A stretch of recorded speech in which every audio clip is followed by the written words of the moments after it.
وأشهد أن محمدا عبده ورسوله. Yang kami hormati Bapak Kepala Kementerian Agama Provinsi Jawa Timur yang pada malam hari ini.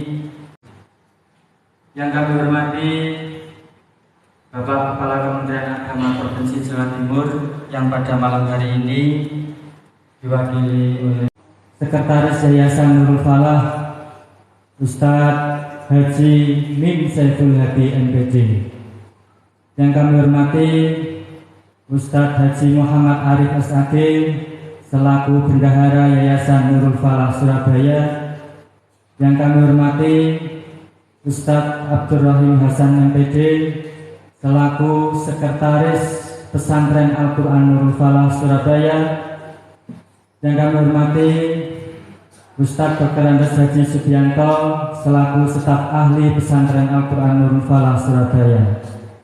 Dan kepada teman-temanku semuanya, para asisten direktur, baik asisten direktur 1, 2, 3, 4, dan 5. Dan tak lupa kepada para ustadzah, kepala cabang, dan utusan dari administrasi para kepala cabang yang pada malam hari ini berkenan hadir untuk menghadiri rapat kerja nasional Tilawati tahun 2023 dalam keadaan sehat walafiat. Yang kedua, dengan ucapan Allahumma sholli ala sayyidina Muhammad, semoga kelak kita di yaumul qiyamah nanti mendapatkan syafaat dari Rasulullah Muhammad sallallahu alaihi wasallam. Para ustaz, para ustazah yang dirahmati oleh Allah Subhanahu wa taala. Marilah kita awali dulu rapat kerja nasional Tilawati tahun 2023 ini dengan bacaan Ummul Quran, dengan harapan semoga seluruh rangkaian dari rapat kerja nasional kita selama 3 hari, mulai hari ini Jumat, Sabtu sampai dengan nanti Ahad di Pondok Pesantren Madrasatul Quran Jombang, Allah berikan kelancaran, Allah berikan kesehatan kepada kita semuanya, dan Allah berikan ilmu yang manfaat dan barokah kepada kita semuanya, sehingga nanti kita pulang bisa mendapatkan ilmu dan kita bisa terapkan di daerah kita masing-masing. Ala hadiniyah wa ala kulli niyatin sholihah. Al-Fatihah.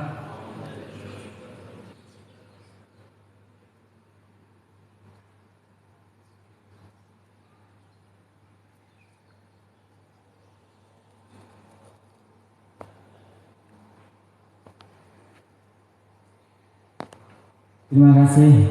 Dilanjutkan acara yang kedua, yakni pembacaan ayat suci Al-Quran yang akan dilantunkan oleh Ananda Renata Muhammad Alamsyah, santri tunanetra binaan dari Lazis Nurul Falah cabang Mojokerto. Kepada yang terhormat Ananda Renata Muhammad Alamsyah dipersilakan.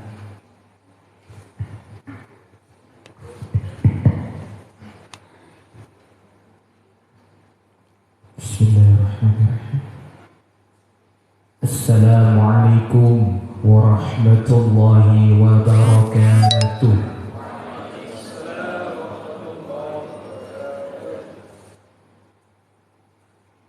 A'udzu billahi minasy syaithanir rajim.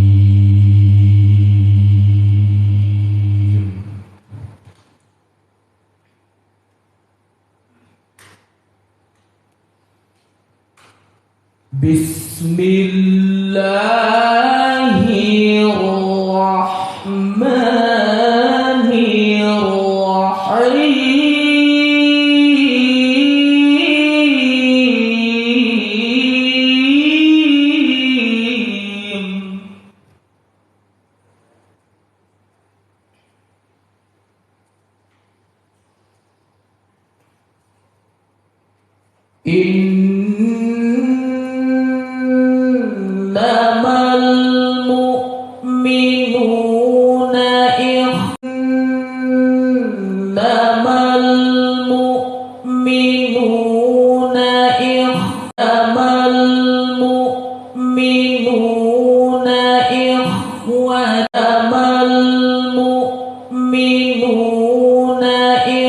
Amal mu'minuna ikhwatun Amal mu'minuna ikhwatun Amal mu'minuna ikhwatun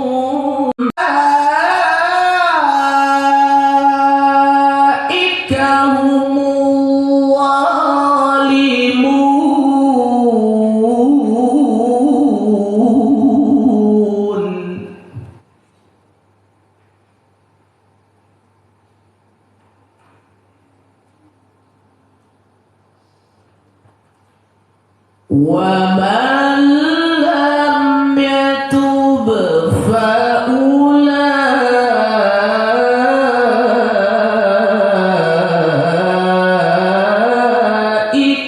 هُمُ الظَّالِمُونَ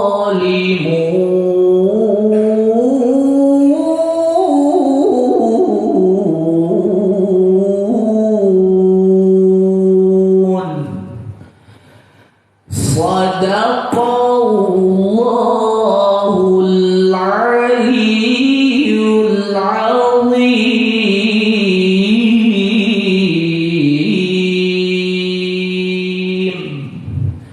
Assalamualaikum warahmatullahi wabarakatuh.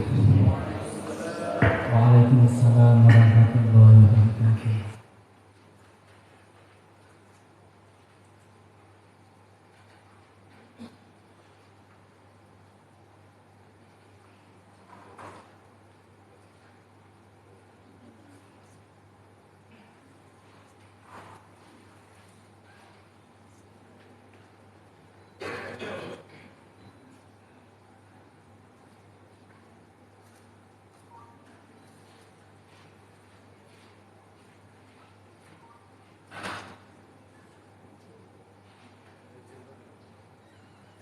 Sadaqallahul.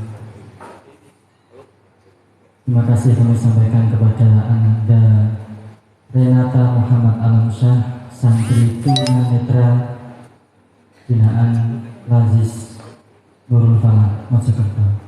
Kepada yang terhormat Ustaz Ali Muhammad selaku pengasuh pesantren Nurul Falah untuk bisa duduk di depan.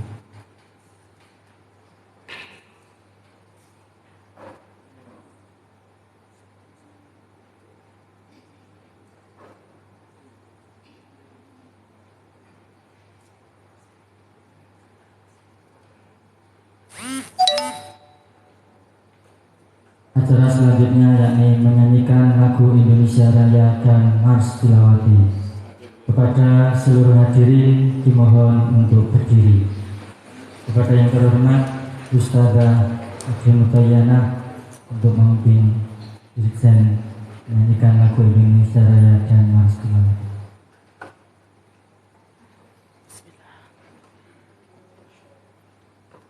Indonesia Raya dan Mars Tilawati.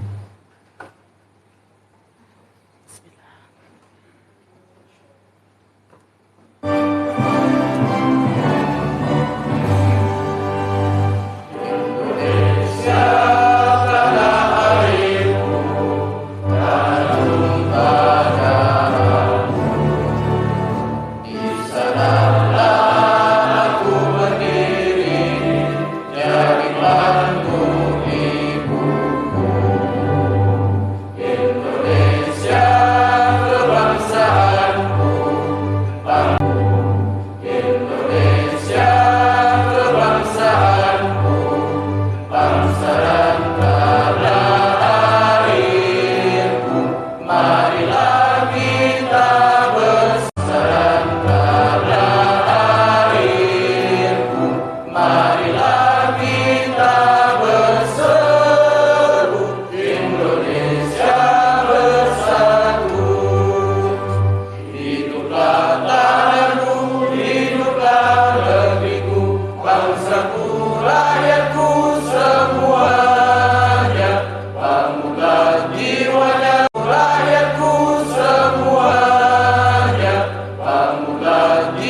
Ini merupakan rezeki bagi saya, bagi Nurul Falah, karena sekian bulan yang lalu kami ingin bersilaturahim ke beliau untuk bisa jumpa ke beliau saat beliau masih menjadi kepala kemenang Pasuruan, berkenaan dengan kami mau nuwun bersilaturahim atas telah terlaksananya akan dibukanya pesantren cabang Pandaan Pasuruan. Begitu kita ke sana, ternyata beliau sudah pindah ke Surabaya, ke Kanwil Surabaya. Masya Allah.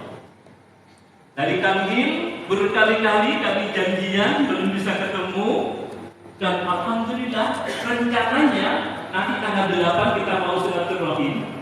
Samping dengan itu dari Falah itu santrinya, samping dengan itu dari Falah itu santrinya. Waktu masih Sanawiyah Aliyah di Mojokerto. Jadi Ustaz Hamid, Yai Hamid itu membimbing kami, dan alhamdulillah dari raker-raker beliau selalu menemani kami. Dan alhamdulillah dari raker-raker beliau selalu menemani kami. Dan insya Allah, dan alhamdulillah dari raker-raker beliau selalu menemani kami. Dan insya Allah tidak hadir, tapi ternyata beliau nggak mampu untuk menahan. Tidak hadir, tapi ternyata beliau nggak mampu untuk menahan, untuk bisa bertemu sesama pejuang Al-Quran ini. Ternyata memutuskan malam hari ini beliau bisa hadir dari Kutai Kartanegara. Ustaz Imam, kita doakan bersama. Mudah-mudahan yang ditinggalkan ditolong oleh Allah Subhanahu wa taala, dimudahkan oleh Allah Subhanahu wa taala. Amin ya rabbal alamin. Insyaallah, kata Yai Hamid, kalau urusan Quran itu insyaallah tidak ada kesulitan-kesulitan, dan itu sudah kita rasakan bersama, dan itu sudah kita nikmati bersama. Kemudahan-kemudahan Allah ketika mengurus Al-Quran ini. Betul? Alhamdulillah, kawan-kawan sudah merasakan semuanya, dan itu menambah semangat kita, menambah keyakinan kita bahwa benar apa yang disampaikan oleh Rasulullah Muhammad SAW. Khairukum man ta'allama al-Qur'an wa 'allama. Alhamdulillah, ya insyaallah kawan-kawan ini nanti di samping untuk kangen-kangenan tentu saja akan ditambah wawasannya, pengetahuannya, dan besok pagi insyaallah Profesor Ahmad Zahro akan memotivasi kita, memberikan wawasan kita di acara sholat subuh, dan kemudian siangnya nanti diteruskan dengan jam 8 sampai jam sekian nanti dari Kementerian Agama Pusat, Pak Dr. Mahdus, insya Allah kawan beliau ini dari sisi kebijakan-kebijakan pemerintah bagaimana mengelola lembaga pendidikan Al-Quran ini, dan insya Allah samping itu juga akan memberikan wawasan dan motivasi bagaimana saudara sekalian sebagai pemimpin-pemimpin pendidikan di daerah masing-masing dimotivasi untuk kita hadirkan Rektor IAIN atau Rektor UI, Pak Profesor Ahmad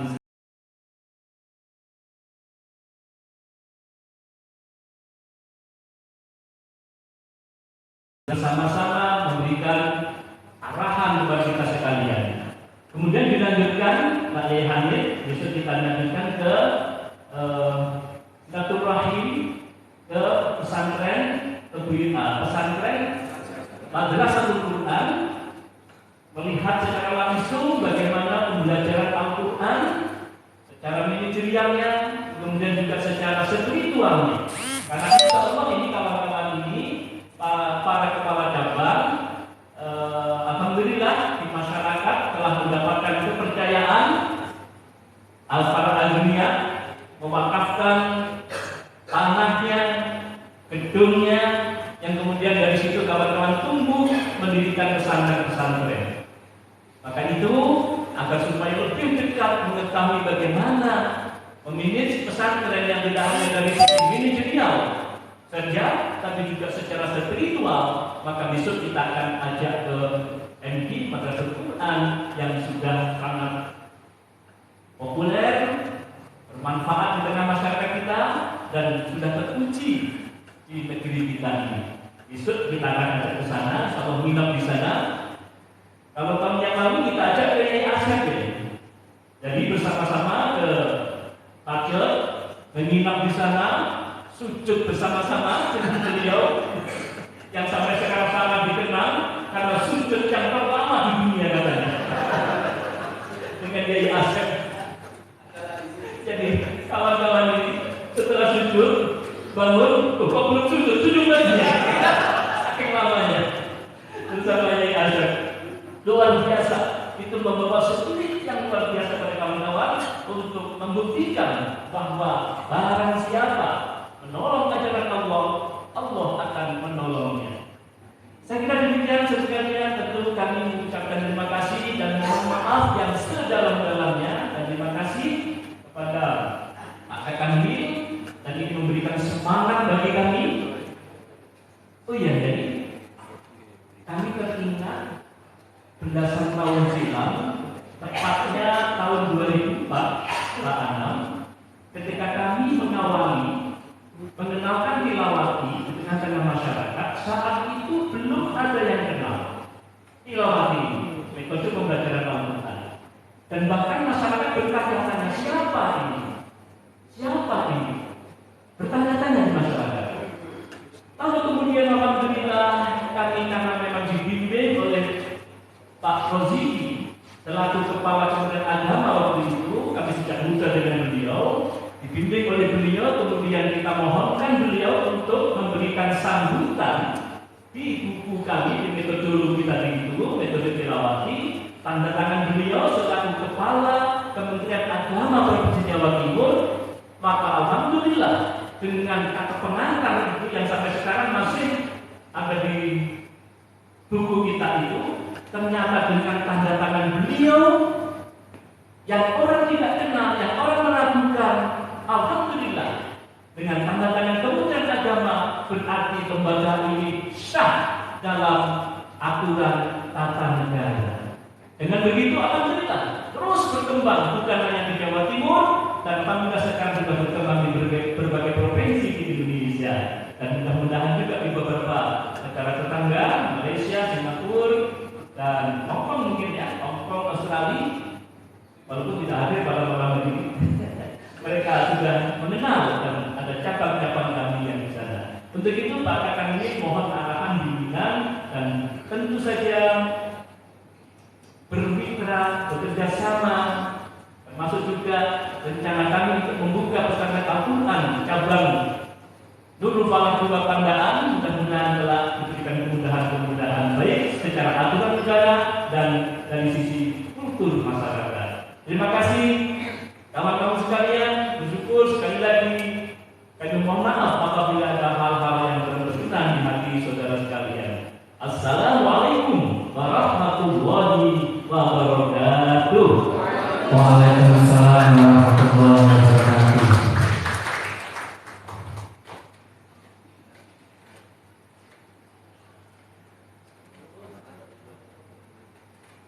Terima kasih disampaikan kepada Dr. Yasri Mahjani MPD atas sambutannya selaku Direktur Eksekutif Pesantren Al-Quran Nurul Falah sekaligus Ketua Yayasan Nurul Falah Surabaya. Acara selanjutnya yakni sambutan sekaligus membuka rapat kerja nasional tilawati tahun 2023. Kepada yang terhormat Bapak Kepala Kementerian Agama Provinsi Jawa Timur yang pada malam hari ini diwakili oleh Bapak Dr. Haji Muhammad As'adul Anam MPD selaku Kepala Bidang PD Kontren Kementerian Agama Provinsi Jawa Timur. Kepada yang terhormat Bapak Dr. Haji Muhammad As'adul Anam MPD dipersilahkan. Sallallahu alaihi Muhammad.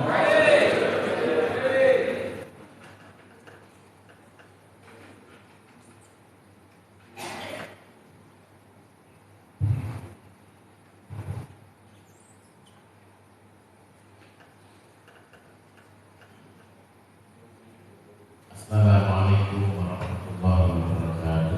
Waalaikumsalam warahmatullahi wabarakatuh. Alhamdulillahirabbil alamin. Wassalatu wassalamu ala asyrofil anbiya'i wal mursalin.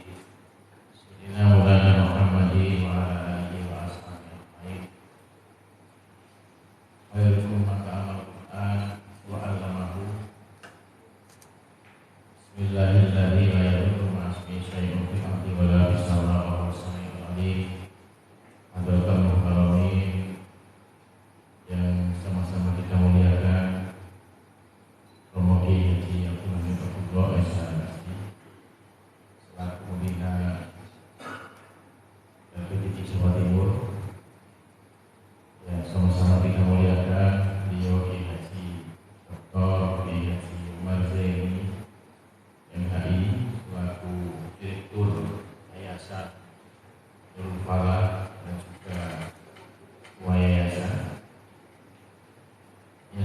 hormati segenap pengurus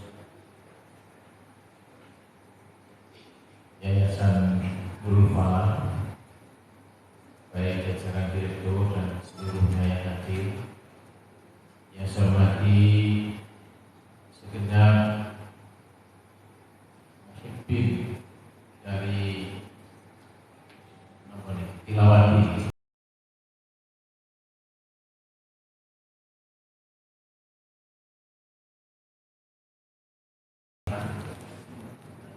Terima kasih Pak Yai dari Kalimantan tapi yang sudah dikabarkan istrinya sudah keluar. Semoga dimudahkan kelahirannya. Seluruh yang hadir yang saya muliakan, pertama mari sama-sama kita panjatkan syukur Allah Subhanahu wa taala pada malam hari ini saya bertemu dan berkumpul dengan orang-orang yang mulia yang selalu melantunkan ayat Al-Quran. Sebuah keberkahan malam hari ini saya bisa bertemu dengan Bapak Ibu sekalian, karena bagaimanapun bahwa apa yang kita lakukan, apa yang kita bawa dalam pelaksanaannya adalah semata-mata hanya untuk rakyat kalimat kita. Sholawat dan salam kita haturkan kepada Nabi Muhammad SAW. Yang pertama adalah permohonan maaf dari Bapak Kalamator Wilayah, Bapak Dr. Haji Kusumaro MHI. Sejatinya beliau juga rapuh sampai pukul 5 tadi menyatakan akan hadir, ternyata tidak memungkinkan karena bersamaan kegiatan yang tidak bisa dilakukan pada malam hari ini. Jadi karena itu pada kesempatan ini kami diminta untuk hadir dalam forum yang mulia. Tadi juga sudah koordinasi kontak-kontakan dengan Pak Dr. Bagus yang saat ini sudah hadir di Surabaya, tapi juga sudah ngisi acara di Winsa. Insya Allah setelah kegiatan nanti kami akan bertemu dengan beliau dan janjian bertemu.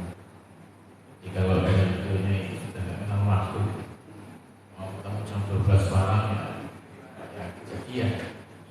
Mau tidur di mana juga nggak mau urus. Yang penting bawa aku dulu. Seperti itu. Bapak Ibu yang saya muliakan, bahwa pendidikan Al-Quran adalah pendidikan utama dan yang pertama. Kenapa saya katakan begitu? Bahwa menjadi seorang pendidik yang pertama adalah para ibu. Dan ucapan-ucapan pertama disampaikan kepada putra putrinya adalah ucapan-ucapan kalimat Allah. Apakah itu basmalah, hamdalah, kemudian sholawat dan sebagainya. Maka itu dilantunkan pada saat anak itu belum bisa mengucapkan ini. Oleh karena itulah maka Al-Quran, pendidikan Al-Quran adalah pendidikan pertama dan utama. Nah, disinilah pentingnya untuk kemudian dihubungkan dengan konteks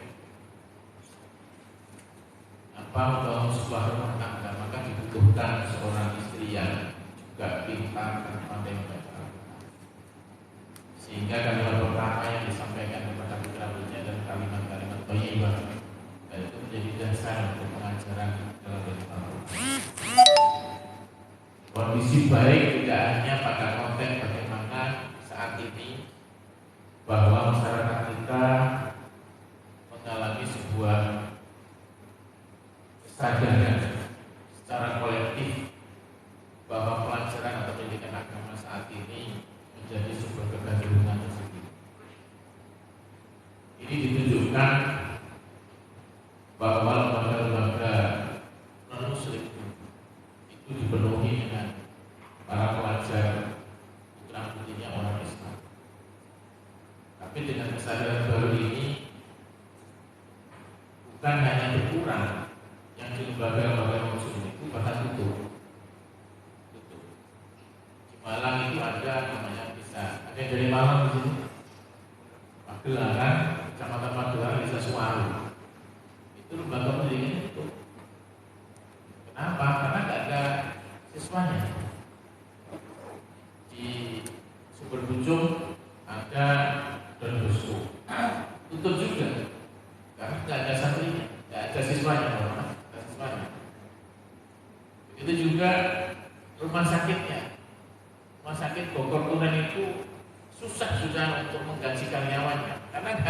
sakit dibawa ke sana. Ada sebuah cerita teman saya, istrinya mau melahirkan, kemudian karena saking bingungnya dibawa ke rumah sakit. Nah, ternyata rumah sakit ini juga miliknya saudara kita, non-muslim. Begitu mau melahirkan dan ke atas sudah saling minta ulang itu istrinya, minta pindah ya. Untung belum berjualannya kita juga. Jadi apa namanya, bukan berarti kita mendiskusikan pada aspek layanan, tidak. Tapi bagaimanapun bahwa sebuah layanan yang kemudian dilandasi pada aspek tauhid, maka akan memiliki lain dengan yang lain. Oleh karena itulah maka kesadaran inilah yang kemudian juga harus disambut oleh lembaga pendidikan agama untuk menyiapkan tidak sekedar ideologi, tapi juga manajemen yang baik. Ini. Yang berikutnya juga ada sebuah kesadaran lain terkait dengan bagaimana lembaga pendidikan ini menciptakan metodologi yang bagus. Kita tahu bahwa dulu orang menghafal Al-Quran itu puluhan tahun.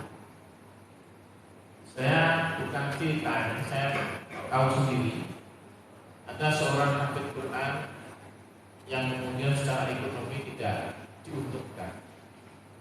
Karena setelah kita tanya berapa tahun menghafal Al-Quran, itu 12 tahun lebih hanya menghafal Al-Quran. Dari sisi disitulah kemudian tidak ada keterampilan lain yang bisa dikembangkan. Mereka hanya fokus menghafal Al-Quran. Sehingga saat itu keluarganya mengalami kesulitan. Kebetulan kami jadi pengurus Badan Ahli Zakat, maka kami turun tangan untuk memberikan bantuan secara peningkatan, bukan dalam aspek konsumtif, tapi produktif. Ini. Bukan hanya itu, beberapa di antaranya termasuk adik kita tadi yang baca Quran itu juga pernah ada problem juga. Jadi beliaunya adalah Qori, juga hafid Quran, sebatang kata, karena juga tunanetra, sudah punya tokonya habis dan sebagainya. Maka kita turun untuk menyelesaikan itu. Pada saat kita mau turun, alhamdulillah ada seorang perempuan yang mau dinikahi, dan alhamdulillah sampai sekarang itu bisa hidup, dan alhamdulillah bisa menghidupi keluarga. Jadi metodologi itu kemudian mempersingkat proses belajar ataupun menghafal Al-Quran. Nah, disinilah dibutuhkan metodologi yang baru. Namun demikian beberapa di antaranya juga menjadi problem. Karena pada saat beberapa waktu yang lalu, beberapa santri itu minta untuk rekomendasi dari kami, karena dipakai untuk kegiatan-kegiatan yang bisa diakses di pemerintah. Setelah kita uji, ternyata tidak satu pun yang bisa diingatkan. Sambung ayat juga hilang. Setelah kita tanya sebenarnya hafal berapa juz, dari 30 juz mengaku 15 juz. 15 kita uji lagi, dan ada yang nyambung juga. Ini gimana ini? Nah, ternyata setelah kita telisik, mereka memang hafal di dalam lembaga mereka, tetapi begitu diuji di luar, tidak tahu hafalannya hilang. Nah, ini juga harus menjadi evaluasi. Kalau kemudian nanti di dalam Nurul Falah ini juga ada program tahfidz Quran. Ini kondisi-kondisi yang mendukung adanya perkembangan dan juga sambutan secara aspek manajerial dan keilmuan. Ini tidak semuanya linear dengan apa yang kita harapkan. Kenapa demikian? Di sisi yang lain, ada beberapa hal yang kemudian menjadi kondisi yang sebaliknya. Di tengah masyarakat yang saat ini gandrung dengan agama, tapi di sisi yang lain ada kondisi yang kurang menguntungkan bagi kita semua. Apa itu? Adanya beberapa metodologi yang kemudian dilahirkan itu dipolarisasi ke arah tertentu yang kemudian di situ menjadi sesuatu yang tidak menguntungkan masyarakat. Polarisasi inilah, penutupan inilah yang kemudian tidak menguntungkan lembaga-lembaga yang ada. Karena ada dilema di tengah masyarakat. Suatu ketika ada seorang ibu datang ke saya, Pak Anam, anak saya kok diajari seperti ini? Memangnya kenapa? Mohon maaf Pak, anak saya belajar di tempat itu, tapi oleh ustaznya kok diajari seperti ini? Nah ibu maunya sekarang gimana? Ya untuk sementara saya hentikan lah. Ini real di lapangan yang terjadi seperti itu.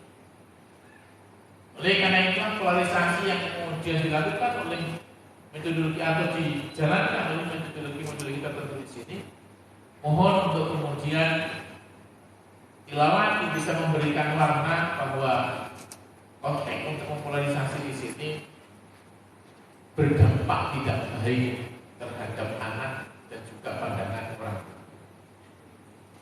Ini benar terjadi,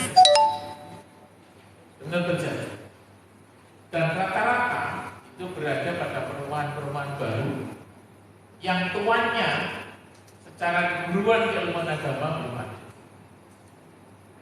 Oleh karena itu ini menjadi tantangan Barinul Falak yang berada di Surabaya harus mampu menambah kepada perumahan-perumahan baru yang di situ belum ada tuannya. Ini menjadi tantangan betul kami pada saat di Malang, juga di tempat-tempat yang lain yang di situ memang belum ada tuannya. Oleh karena itu Pak, kesempatan yang besar dan terbuka lebar untuk kemudian Nurul Falak bisa hadir di sana. Insya Allah para pengembang, para ahli yang punya perumahan itu tidaklah sulit, tidaklah pelik. Banyak di antara mereka yang kemudian sudah menghibahkan ke beberapa lembaga yang mengembangkan cara membaca Al-Quran di sini. Begitu secara administratif belum jalan, mereka sudah melukai masyarakat di sekitar situ. Penghapus saja ini terjadi secara nyata di Pasuruan. Akhirnya yang mengusir ya bukan pengembangnya, masyarakat yang diusir. Akhirnya 3 rumah yang maunya dihibahkan itu ditarik kembali. Oleh karena itulah kondisi-kondisi ini menjadikan distorsi di tengah-tengah kegairahan masyarakat itu. Ditambah lagi dengan operasionalisasi lembaga pendidikan Al-Quran menjadi alat yang mengarah pada identitas kelompok tertentu. Artinya bahwa ini didistorsikan pada konteks komitmen kebangsaan. Oleh karena itulah pada kesempatan ini kami ingin memesankan beberapa hal. Yang pertama adalah banyaknya metode dalam pendidikan Al-Quran itu mari kita jadikan hasanah ilmu satu sama lain, ada kelebihan dan kekurangannya. Kalau hasanah ini kemudian diambil, saya yakin manfaatnya akan lebih besar. Apa yang kurang pada diri kita, yang lebih pada kelompok lain akan saling memberi dan menerima untuk menjadi perbaikan. Saya pertama kamu cerita. Jadi begitu dari kampus itu, pertama saya mengajar adalah ini. Tahun 93, manajemen kita benar-benar kita buat dengan sebaik mungkin. Jadi kita sampaikan, kita tunjukkan secara langsung bahwa kita sudah mampu untuk memberikan garansi kalau anak-anaknya ini belajar mulai TK, maka 2 tahun mereka bisa khatam. Sudah kita buktikan sana. Jadi pengalaman saya mengajar pertama adalah mengajar di TPQ. Dan memang kita buat manajemennya luar biasa. Sehingga Yang ngaji itu bukan satu desa, bahkan desa tetangga itu juga belajar di sini. Sehingga santrinya luar biasa, ratusan orang belajar. Ini. Oleh karena itulah, jadi di dalam buku kompilasi metodologi membaca Al-Quran ini, se-Indonesia itu 300 lebih metodologi yang ada. Dari 300 lebih itu terbanyak Jawa Timur. Terbanyak Jawa Timur. Hampir-hampir setiap pondok pesantren yang mengkhususkan kepada Al-Quran memiliki metodologi sendiri. Yai Basori Ali punya, insya Allah namanya Al-Qalam, Bil-Qalam. Kemudian Sidogiri punya Al-Miftah dan lainnya. Menikah. Oleh karena itu, kalau kemudian ini bisa disinergikan dari seluruh metode yang ada, kemudian jadikan hasanah, maka akan bisa menutup kelebihan dan kekurangan. Yang kedua, para pengguna metode pendidikan Al-Quran untuk menggunakan forum yang ada sebagai wadah silaturahmi. Menikah. Kenapa saya katakan ini menjadi penting? Karena di situ nanti akan menemukan satu titik wajah bersamaan, sehingga pola-pola yang saat ini kemudian dinamakan kelompok tertentu, kemudian komitmen kebangsaannya itu diragukan, bahkan mohon maaf, memang itu menjadi bagian dari cara untuk bersembunyi di sana. Dari kelompok-kelompok yang komitmen kebangsaannya tidak jelas itu menjadi problem. Termasuk yang diuji tadi tidak ketemu ayat sambungnya itu adalah kelompok itu. Ini. Oleh karena itulah mohon dengan sangat untuk kemudian ada proses perbaikan. Saya yakin kalau model seperti ini ada sebuah raker tingkat nasional, maka di situ mesti akan ada evaluasi. Gak mungkin tidak ada evaluasi. Kebersamaannya, kehadirannya, maka memberikan solusi atas masalah-masalah ada yang ada di daerah masing-masing. Kemudian yang ketiga, untuk tidak menggunakan waktu lembaga formal. Jadi kita tahu bahwa lembaga formal itu maksudnya pagi hari. Dipakai lembaga non formal kecuali berbasis pesantren. Ada keluhan beberapa kepala daerah bahwa beberapa metode membaca Al-Quran ini itu dimasukkan pagi. Akhirnya beberapa kepala daerah itu ya agak memberi warning kepada kita. Itu gimana itu kok masuk pagi? Padahal itu basisnya adalah pendidikan Al-Quran. Nah ini kok. Oleh karena itu kecuali berbasis pesantren, kalau pesantren di sini memiliki otoritas ada batasan lingkungannya bahwa yang dirawat adalah santri yang ada di pesantren. Jadi pemberian waktu yang sudah secara tidak langsung dibagi pagi hari itu adalah miliknya lembaga formal, maka sore sampai malam hari adalah miliknya lembaga non formal. Menikah dikukuhkan. Kenapa? Karena lembaga formal yang standar resmi secara aturan dan undang-undang yang ada, maka di situ menjadi membatas bahwa lembaga-lembaga formal itu operasionalnya adalah pagi hari, sementara lembaga non formal adalah sore sampai dengan siang hari. Bahkan beberapa daerah mewajibkan para siswa baik di sekolah dan di madrasah untuk wajib mengikuti pendidikan di lembaga-lembaga pendidikan Islam. Baik itu harus, kalau hatam Quran harus, tapi tambahannya adalah madrasah diniyah takmiliyah. Menikah.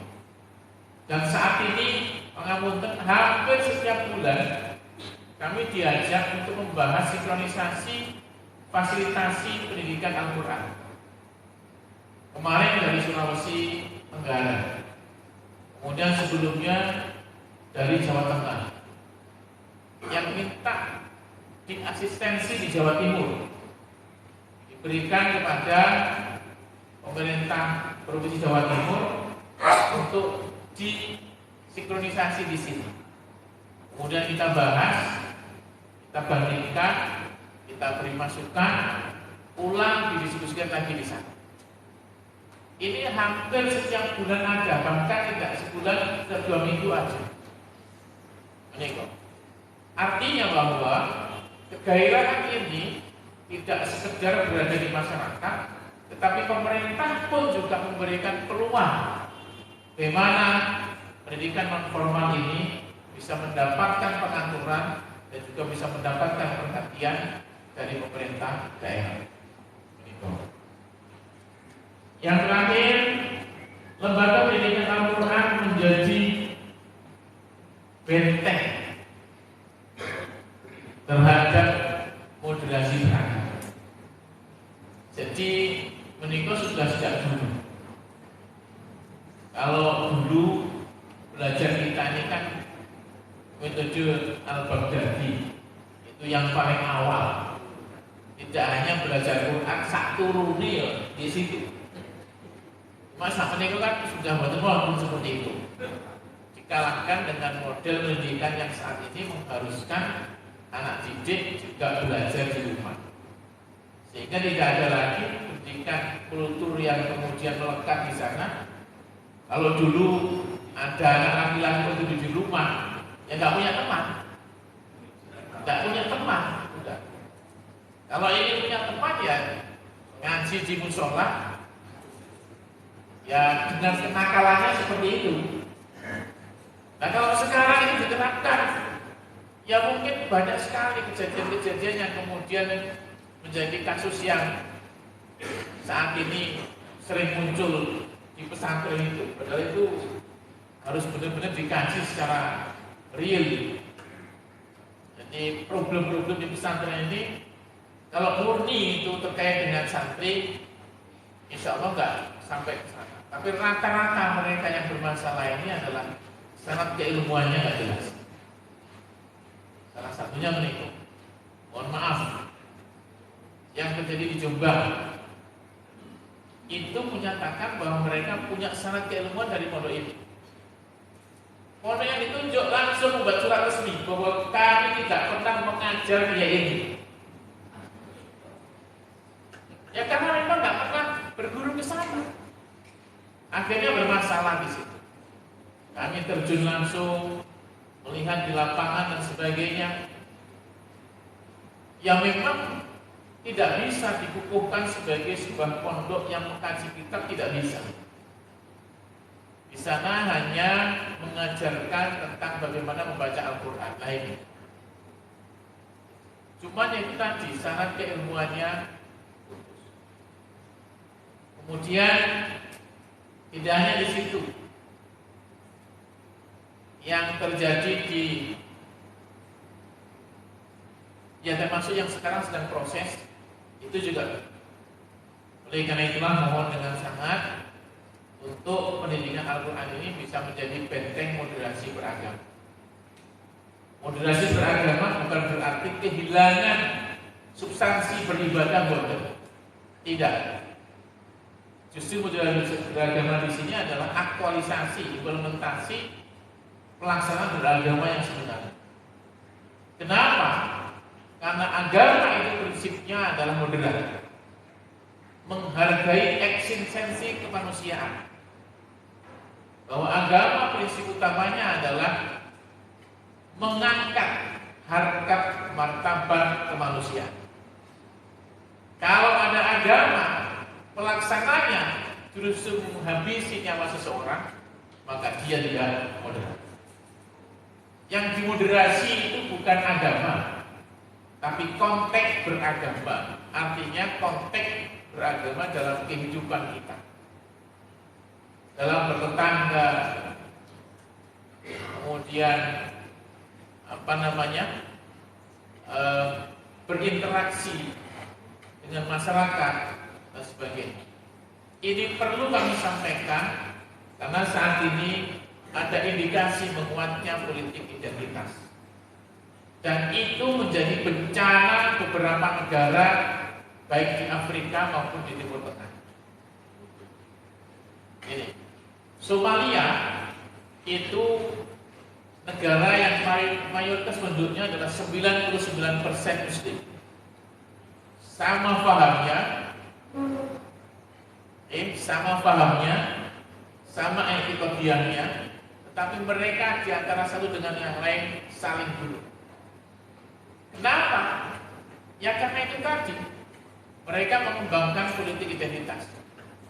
Kalau nggak sama dengan saya, berarti bukan Islam. Itu. Jadi kalau bukan Islam itu kan,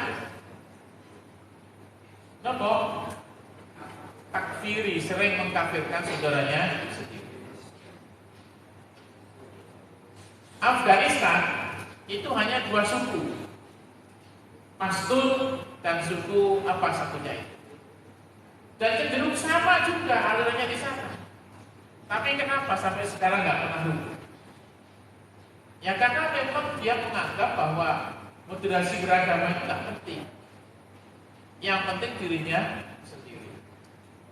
Alhamdulillah kita bisa seperti ini karena kita punya waktu dan punya kesempatan yang seperti ini. Sementara mereka di sana itu nggak punya waktu dan nggak punya kesempatan seperti ini. Kenapa? Karena sibuk bagaimana mereka harus menyelamatkan diri. Nah, sementara kita di sini sudah banyak waktu yang disiapkan yang kemudian bisa kita gunakan. Bahkan lebih banyak waktu yang kita abaikan daripada waktu yang kita gunakan untuk lebih bermanfaat. Kenapa? Saking enaknya kita hidup di negeri ini. Oleh karena itulah kami nitip kepada Nurul Falak, khususnya untuk Tilawati, untuk kemudian mengajak anak-anak kita menjadi orang-orang yang moderat, berpikir, bertindak, berada pada konteks di tengah-tengah, berada pada konteks di tengah-tengah. Inilah beberapa hal yang perlu kami sampaikan. Dan yang terakhir tentunya kami dari pemerintah Kementerian Agama menyampaikan terima kasih. Terima kasih setinggi-tingginya kepada Nurul Falak, kepada metode Tilawati, karena bagaimanapun ini sudah memiliki kontribusi di dalam pembangunan manusia di Indonesia. Ini. Oleh karena itulah mohon tetap kita sama-sama menjaga supaya Tilawati ini semakin berkembang. Karena adanya kesempatan dan kemungkinan kita untuk bertindak. Kalau kemudian itu terjadi bahwa tidak hanya kesempatan, karena kita direpotkan dengan kondisi-kondisi yang tidak baik, alhamdulillah dari para kiai, para buyai, wabil khusus beliau Kiai Haji Umar Zaini dan beliau Kiai Haji Abdul Hamid. Saya itu sama beliaunya itu namanya sering lupa. Tapi kalau kepanggil ya betul. Tapi yang saya salut sama beliaunya dan kagum sama beliaunya ini, saya kepanggil beliaunya pertama itu tahun 2007. Sampai sekarang alhamdulillah masih sama dulu dengan sekarang. Bumi-bumi tetap sehat, bisa mendampingi kita semua. Sekali lagi mohon maaf dan mendampingi kita semua. Sekali lagi mohon maaf dan sekali lagi kami ucapkan selamat. Sekali lagi mohon maaf dan sekali lagi kami ucapkan selamat dengan memohon ridha Allah dengan mengucap basmalah. Bismillahirrahmanirrahim. Rapat kerja Tilawati tahun 2023 saya akan resmi dibuka dan dimulai.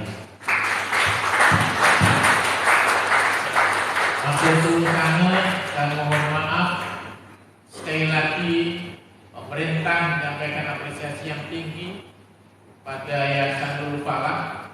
yang telah ikut berjuang bagaimana menyiapkan generasi muda ke depan yang lebih baik dan Qur'ani. Ihdinas siratal mustaqim. Allahumma fiqhal biqarin. Assalamualaikum warahmatullahi wabarakatuh. Waalaikumsalam warahmatullahi wabarakatuh. Tidak ada sesuatu yang saya lagi.